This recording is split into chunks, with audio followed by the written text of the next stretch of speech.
السلام علیکم ورحمۃ اللہ وبرکاتہ۔ الحمد للہ نحمده ونستعینه ونستغفره ونعوذ باللہ من شرور انفسنا ومن سیئات اعمالنا، عن النعمان بن بشیر رضی اللہ عنہما قال قال رسول الله صلى الله عليه وسلم: مثل المؤمنين في توادهم وتراحمهم وتعاطفهم مثل الجسد إذا اشتكى منه عضو تداعى له سائر الجسد بالسهر والحمى۔ نعمان بن بشیر رضی اللہ تعالی عنہ سے روایت ہے کہ رسول اللہ صلی اللہ علیہ وسلم نے ارشاد فرمایا کہ مومن، اس کی مثال آپس میں محبت و الفت اور نرم خوئی کے اعتبار سے اس جسم کی طرح ہے، اذا اشتکا منہ عضو، جب جسم کے ایک حصے کو تکلیف پہنچتی ہے، تداعى له سائر الجسد، تو سارے کا سارا جسم اس تکلیف کو محسوس کرتا ہے، یہاں تک کہ ایسی کیفیت بھی انسان کے جسم پر وارد ہوتی ہے کہ اس کی نیند اڑ جاتی ہے اور بخار کی کیفیت طاری ہو جاتی ہے۔ عزیزان گرامی، اسلام نے ہمیشہ اپنے ماننے والوں کو اجتماعیت کا پیغام دیا ہے،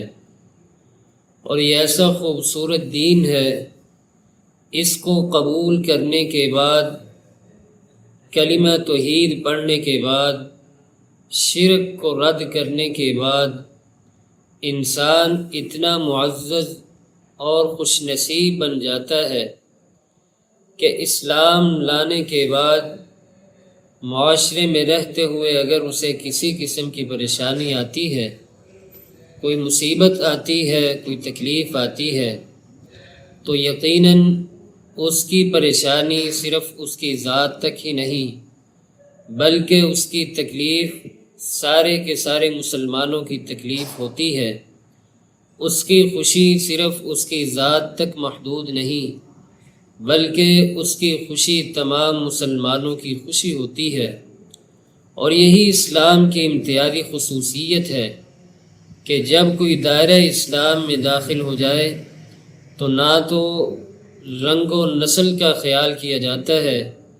اور نہ ہی غریب اور امیر ہونے کے اعتبار سے فرق کیا جاتا ہے، بلکہ صرف اسی اسلام کی بنیاد پر سب کو ایک ہی صف میں کھڑا کر دیا جاتا ہے۔ اس حدیث مبارکہ میں بھی رسول اللہ صلی اللہ تعالی علیہ وسلم ارشاد فرماتے ہیں کہ مومن کی مثال، مومن کا ایک دوسرے کے ساتھ رویہ، مومن کی ایک دوسرے کے ساتھ محبت، ایک دوسرے کے ساتھ پیار، اس کی مثال اس جسم کی طرح ہے جس جسم کو کوئی تکلیف پہنچے، کوئی زخم پہنچے، کوئی بیماری پہنچے، اور وہ جانتا ہے کہ اس بیماری کی وجہ سے پورا ہی جسم ڈسٹرب ہو جاتا ہے، اس کی کیفیت کو اور اس کی تکلیف کو پورا جسم محسوس کرتا ہے۔ نبی علیہ السلام ارشاد فرماتے ہیں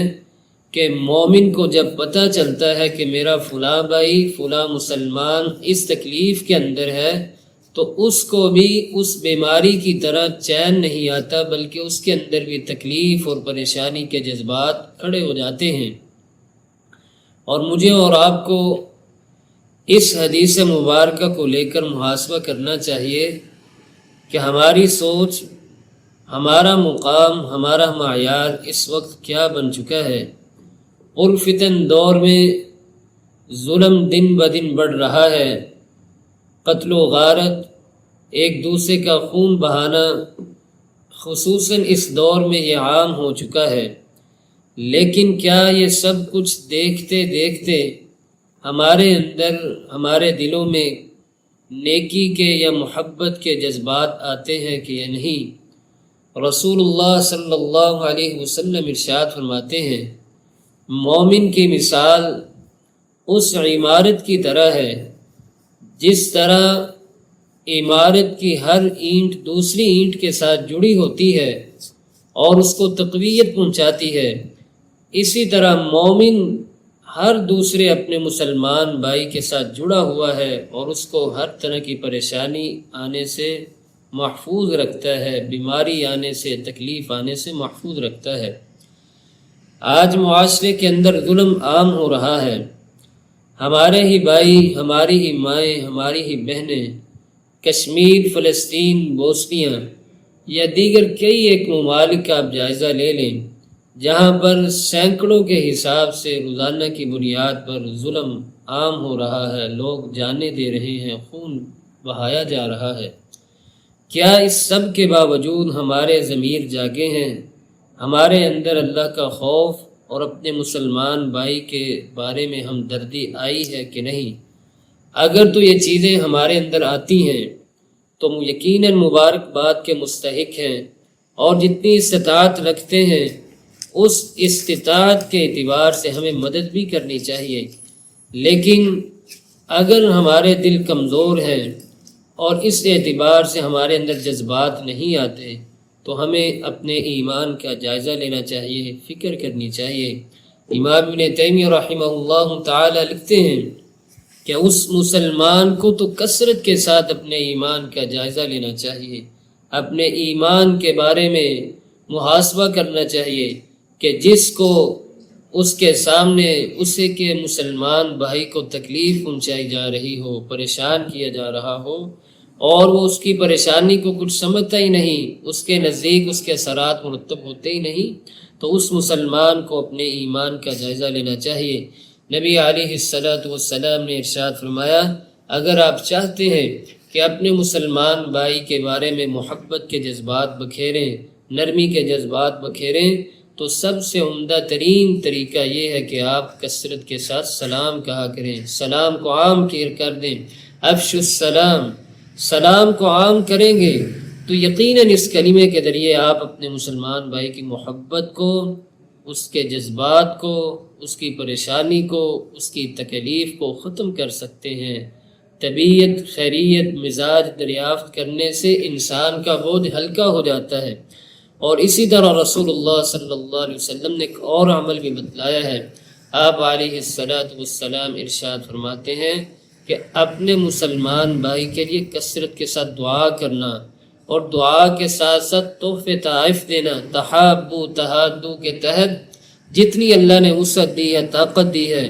اس وسعت کو مد نظر رکھتے ہوئے اپنے مسلمان بھائی کے لیے تحائف کا اہتمام کرنا، خصوصاً